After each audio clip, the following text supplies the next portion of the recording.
மகா பரிசுத்தரும் இரக்கமும் அன்பும் நிறைந்த நம்முடைய கர்த்தராகிய இயேசு கிறிஸ்துவின் நாமத்தில் உங்களை நான் வாழ்த்துகிறேன். எனக்கு அன்பான தேவனுடைய பிள்ளைகளே, அவருக்கே சகல துதியும் கனமும் மகிமையும் உண்டாவதாக. நாளில் தேவன் நமக்கு கொடுக்கிறதான வார்த்தை ஏசாயா தீர்க்கதரிசியின் புஸ்தகம் 54வது அதிகாரம் 10வது வசனம். ஏசாயா 54:10. மலைகள் விலகினாலும் பர்வதங்கள் நிலை பெயர்ந்தாலும் என் கிருபை உன்னை விட்டு விலகாமலும் என் சமாதானத்தின் உடன்படிக்கை நிலை பெயராமலும் இருக்கும் என்று உன்மேல் மனதுருகுகிற கர்த்தர் சொல்லுகிறார். மலைகள் விலகினாலும் பர்வதங்கள் நிலை பெயர்ந்தாலும் என் கிருபை உன்னை விட்டு விலகாமலும் என் சமாதானத்தின் உடன்படிக்கை நிலை பெயராமலும் இருக்கும் என்று உன்மேல் மனதுருகுகிற கர்த்தர் சொல்லுகிறார். எனக்கு அன்பார்ந்த என்னுடைய பிள்ளைகளே, உன்மேல் மனதுருகுகிற கர்த்தர் சொல்லுகிறார். எனக்கு அன்பான என்னுடைய பிள்ளைகளே, மலைகள் ஒருவேளை விலகலாம், பர்வதங்கள் கூட நிலை பெயரலாம். ஆனால் நம்முடைய கர்த்தராகிய இயேசுடைய கிருபை உன்னை விட்டு விலகாமலும் அவருடைய சமாதானத்தின் உடன்படிக்கை நிலை பெயராமலும் இருக்கும் என்று உன்மேல் மனதுருகுகிற கர்த்தர் சொல்லுகிறார். எனக்கு அன்பான பிள்ளைகளே, நிச்சயமாக எதை குறித்தும் கவலைப்படாதீர்கள். எப்படிப்பட்ட சூழ்நிலை உங்களுடைய வாழ்க்கையில் காணப்பட்டாலும் தேவனுடைய சமூகத்தில் அமர்ந்த சில நாட்கள் அதை ஞாபகத்தில் வைத்துக்கொண்டு தேவன் சொல்லுகிறார், எப்படிப்பட்ட சூழ்நிலை வந்தாலும் என்னுடைய கிருபை உன்னை விட்டு விலகாமலும் என் சமாதானத்தின் உடன்படிக்கை நிலை பெயராமலும் இருக்கும் என்று உன்மேல் மனதுருகுகிற தேவன் சொல்லுகிறார். எனக்கு அன்பான தேவனுடைய பிள்ளைகளே, தேவனுக்காகவே ஓடுங்கள். தேவனுக்காக இன்னும் அதிகமான காரியங்களை செய்யுங்கள். நிச்சயமாக இந்த உலகத்தில் எப்படிப்பட்ட காரியங்கள் வந்தாலும், எப்படிப்பட்ட சூழ்நிலைகள் மாறிப்போனாலும் தேவனுடைய கிருபை உங்களை விட்டு ஒருபோதும் விலகுவதில்லை. அதை மாத்திரம் எப்போதும் நினைவில் வைத்துக் கொள்ளுங்கள். நிச்சயமாக அவருடைய கிருபை உங்களை விட்டு விலகுவதே இல்லை. அவர் உங்கள் மீது வைத்த உடன்படிக்கை, புதிய உடன்படிக்கை, அது ஒரு நாளும் நிலை பெயர்வதே இல்லை.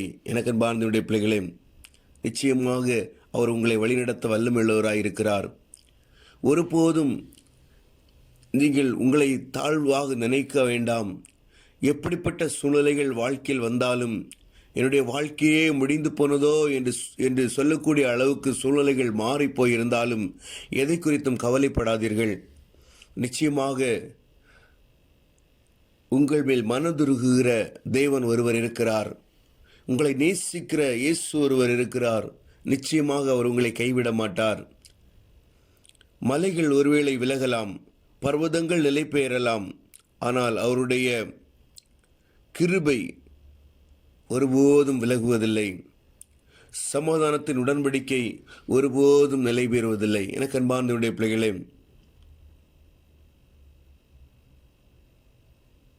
நிச்சயமாக அவர் உங்களை வழிநடத்த வல்லமையுள்ளவராயிருக்கிறார். அதை மாத்திரம் நம்புங்கள். அவர் எனக்கு போதுமானவர், அவர் எனக்கு போதுமானவர். இந்த உலகத்தில் என்னை வழிநடத்த அவர் போதுமானவர். எல்லா சூழ்நிலையிலும் அவர் என்னை நடத்த போதுமானவர் என்கிறதான ஒரு அந்த அறிவை மாத்திரம் தேவனுடைய சமூகத்தில் கேட்டு பெற்றுக்கொள்ளுங்கள். அவர் உங்களோடு கூட இருக்கிறார். அவர் உங்களை ஒருபோதும் கைவிட மாட்டார். அப்படினால தேவனுடைய சமூகத்தில் தேவனுக்காக அதிகமான காரியங்களை செய்யுங்கள். தேவனோடு நெருங்கி ஜீவியுங்கள். எப்போதும் நினைவில் வைத்துக் கொள்ளுங்கள். முதலாவது தேவனுடைய ராஜ்யத்தையும் அவருடைய நீதியையும் தேடுங்கள். அப்போது இந்த உலகத்தின் எல்லா காரியங்களும் உங்களுக்கு கூட கொடுக்கப்படும். அது ஏற்கனவே அவர் வர்ஷிக்க பண்ணிவிட்டார்.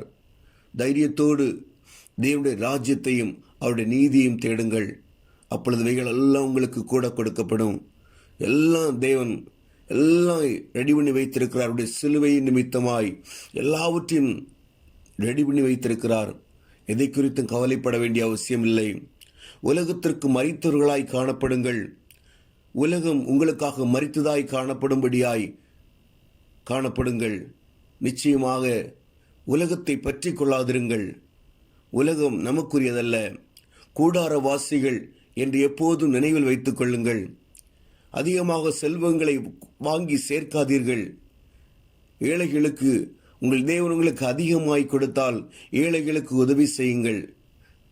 நிச்சயமாக தேவன் நம்மை கைவிட மாட்டார். எனக்கு அன்பார்ந்த பிள்ளைகளே, அதிகமாய் சேர்த்தவன் அதிகமாவதும் இல்லை, குறைவாய் சேர்த்தவன் கொஞ்சமாய் போவதும் இல்லை.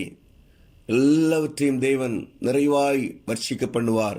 எனக்கு அன்பார்ந்த பிள்ளைகளே, அப்படினாலே தைரியமாய் என் இயேசு என்னோடு கூட இருக்கிறார், என்னை வழிநடத்த வல்லமையுள்ளவர், அவர் என்னை விட்டு விலகுவதில்லை, அவருடைய கிருபை என்னை விட்டு விலகுவதில்லை, அவர் என் மீது வைத்த தன் உடன்படிக்கை நிலை பெயர்வதில்லை, நிச்சயமாக அவர் என்னை வழிநடத்த வல்லமையுள்ளவர் என்று சொல்லி தேவனுடைய சமூகத்தில் காத்திருப்போம். நிச்சயமாக தேவன் நம்மை வழிநடத்த வல்லமையுள்ளவராயிருக்கிறார். ஜெயிப்போமா? அன்பின் பரலோக தகப்பனே, தர்மையான நாளுக்காய் உமக்கு ஸ்தோத்திரம்ப்பா. நாளை நீர் கொடுத்த வார்த்தைக்காய் உமக்கு நன்றி ஆண்டவரே. மலைகள் விலகினாலும் பர்வதங்கள் நிலை பெயர்ந்தாலும் என் கிருபை உன்னை விட்டு விலகாமலும் என் சமாதானத்தின் உடன்படிக்கை நிலை பெயராமலும் இருக்கும் என்று உண்மையில் மனதுருகுகிற கர்த்தர் சொல்லுகிறார் என்று சொன்ன வார்த்தைக்காய் உமக்கு ஸ்தோத்திரம். எங்களை ஆறுதல் படுத்தி நடத்தினீரே, ஸ்தோத்திரம் ஐயா.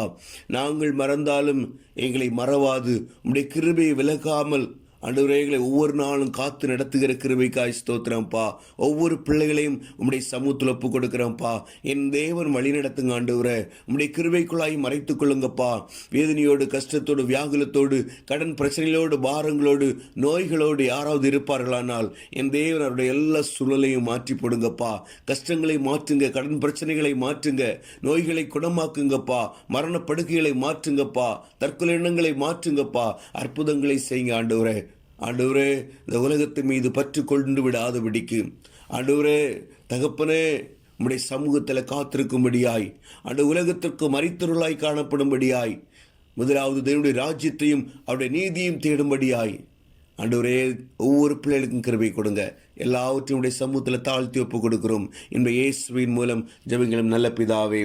ஆமீன், ஆமீன்.